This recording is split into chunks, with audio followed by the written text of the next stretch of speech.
এই জিহাদের আমল এত গুরুত্বপূর্ণ আমল, এত মর্যাদার আমল। বিশ্ব নবীর একজন সাহাবী মরুভূমির ওপার প্রান্তরে ইন্তেকাল করলেন। আরেকজন সাহাবী এসে বিশ্ব নবীকে মেসেজ দিচ্ছেন, আহ্বান করছেন, ইয়া রাসূলুল্লাহ, ইয়া হাবিবাল্লাহ, মরুভূমির ওপার প্রান্তরে আপনার একজন সাহাবী ইন্তেকাল করেছে, আপনাকে সেখানে জানাজা করার জন্য যেতে হবে। বিশ্ব নবী বললেন, আমার সাহাবীরা কে কোথায় আছো? ডানে বামে যে যেখানে আছো, চলো সবাই মিলে আমরা মরুভূমির ওপার প্রান্তরে গিয়ে ওই সাহাবীর জানাজার নামাজ আদায় করে আসব, ওই সাহাবীর জন্য আমরা দোয়া করে আসব। এই সিদ্ধান্ত নিয়ে বিশ্বনবী কয়েকজন সাহাবীকে নিয়ে মরুভূমির ওপার প্রান্তে চলে গেলেন জানাজা করার জন্য।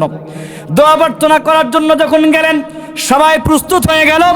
জিহাদের গুরুত্ব কেমন, জান্নাতে যাওয়ার জন্য, আল্লাহর জমিনে আল্লাহর দ্বীনকে কায়েম করার জন্য কাজ করার গুরুত্ব কেমন, সেইটা বোঝানোর জন্য আমি এই ঘটনাটা বলছি। আল্লাহর নবী যখন ওই সাহাবীর জানাজা করার জন্য ওখানে গেলেন, সবাই সারিবদ্ধভাবে দাঁড়িয়ে গেল। আল্লাহর নবী এখন জানাজা শুরু করবেন। ঠিক এই মুহূর্তে একজন সাহাবী উঁচু করে হাত বাড়িয়ে দিয়ে বলল, ইয়া রাসূলুল্লাহ, ইয়া রাসূলুল্লাহ, ইয়া হাবিবাল্লাহ, আমার একটি কথা আছে। বিশ্বনবী বললেন, বলো তোমার কি কথা?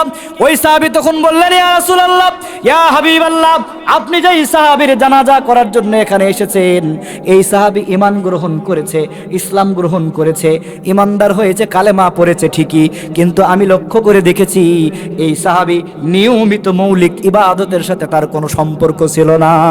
বলেন নাউজুবিল্লাহ, বলেন না নাউজুবিল্লাহ।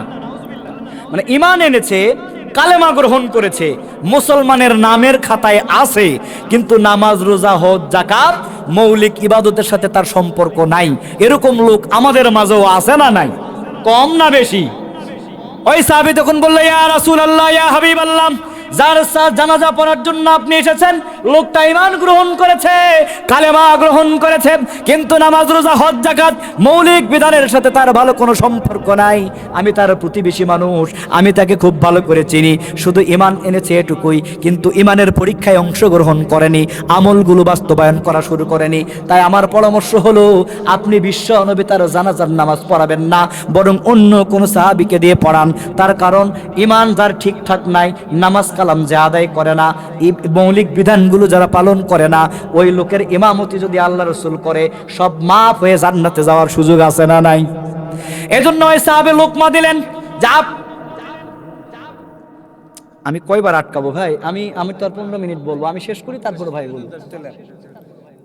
ওই সাহাবী যখন তাকে লোকমা দিলেন, যে ইয়া রাসূলুল্লাহ, আপনি জানাজা আদায় করবেন না, অন্য কাউকে দিয়ে আদায় করান। এই লোকমাটা যখন দিলেন, বিশ্ব নবী তখন খেয়াল করে দেখলেন, আসলেই তো তাই, ঈমান আনলেই তো হবে না, বরং ঈমানের কার্যক্রম তার মধ্যে থাকা লাগবে। আপনি ম্যাচ আমরা বলি না, গ্যাস বলি, ওই যে দিয়াবাতি বলি নাকি, বারুদ যদি ঠিক থাকে, এভাবে যদি আঁচড় দেই, জ্বলে উঠবে না? এখন 10 বার 20 বার ঘষেন, জ্বলে না, তার মানে কি? বারুদ ঠিক নাই, আগুন জ্বলার কোনো শক্তি।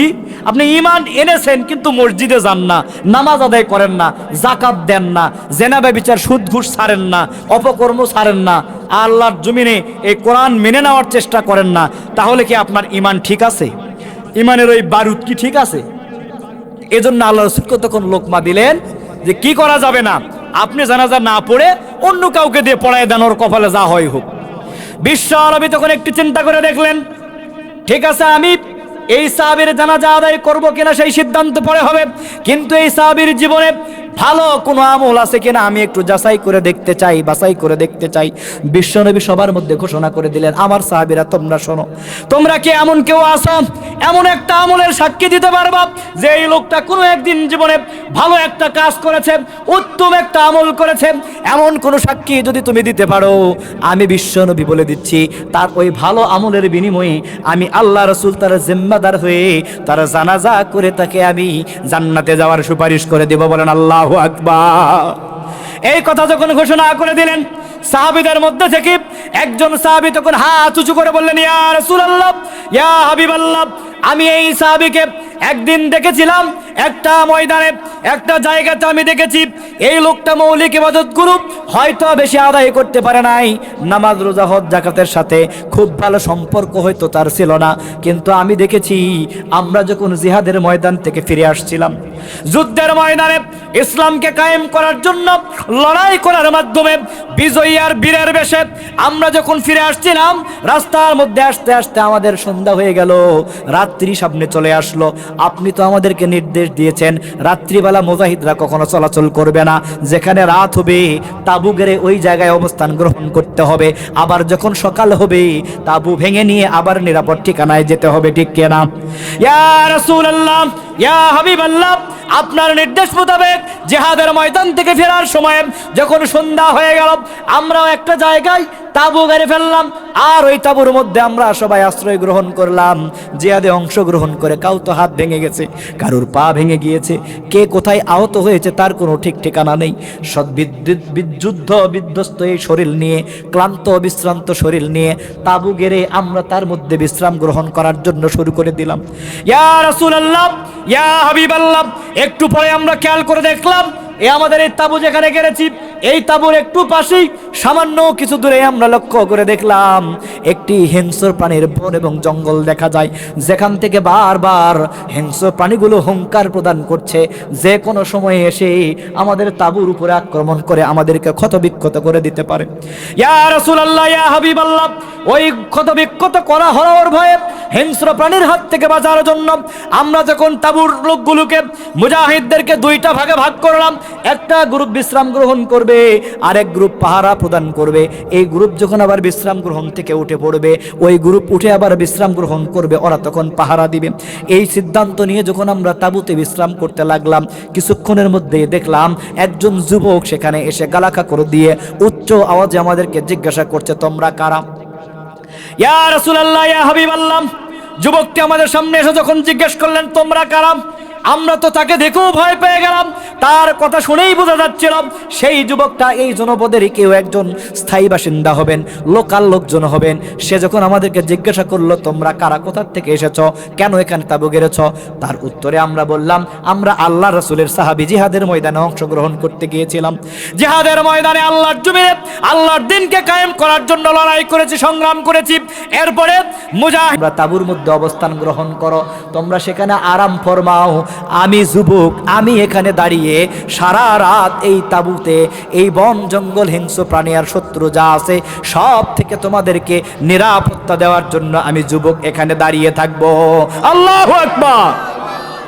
ইয়া রাসূলুল্লাহ, ইয়া হাবিবাল্লাহ, যেই যুবকটি আজকে ইন্তেকাল করেছেন, যেই যুবক আপনার সামনে খাটিয়ার মধ্যে এখন অবস্থান গ্রহণ করছেন, যার জানাজা করার জন্য আপনি এখানে এসেছেন, এই যুবক অন্য কোনো যুবক নয়। ওই দিন মুজাহিদদেরকে সহযোগিতা করে হাতের মধ্যে একটা লাঠি নিয়ে তাঁবুর চতুর্দিকে ঘুরে ঘুরে সারা রাত ধরে জিহাদকারী মুজাহিদদেরকে যেই যুবকটা নিরাপত্তা দেওয়ার জন্য কাজ করেছিল, ওই যুবকটাই এখন লাশ হিসেবে খাটিয়ার মধ্যে শুয়ে আছে। আল্লাহু আকবার। বিশ্ব নবী সাল্লাল্লাহু আলাইহি সাল্লাম যখন এই কথা শুনলেন, শোনার সাথে সাথে বললেন আমার সাহাবীরা তোমরা কাতারবদ্ধ হও আর তোমরা সবাই দাঁড়িয়ে যাও।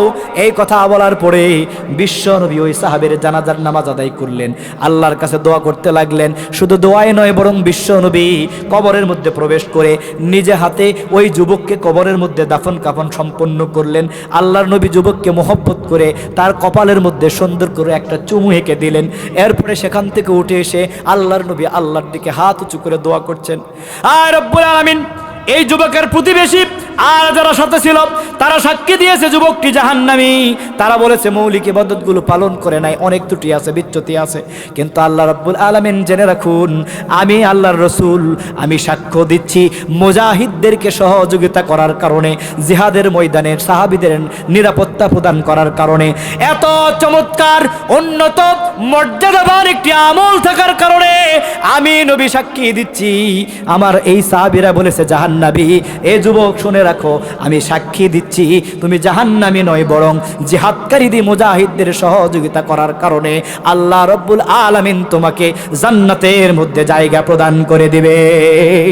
আল্লাহু আকবার। তাহলে জিহাদের গুরুত্ব আছে না নাই? আছে না নাই?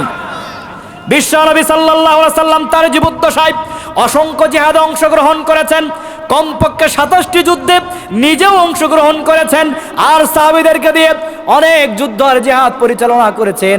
সংখ্যায় কিছু তারতম্য থাকতে পারে, কেউ 17টা বলেছেন, কেউ 19টা বলেছেন, 21, 22, 27, 29 পর্যন্ত বলেছেন। বেশিরভাগ মতামত হচ্ছে বিশ্বনবী নিজে সশরীরে প্রায় 27টি জিহাদে অংশগ্রহণ করেছেন। বলেন আল্লাহু আকবার। আল্লাহর নবী নিজে যদি আল্লাহর জমিনে আল্লাহর দ্বীনকে কায়েম করার জন্য জিহাদের ময়দানে অংশগ্রহণ করা লাগে, আমাদের জন্য জিহাদের দরকার আছে না নাই?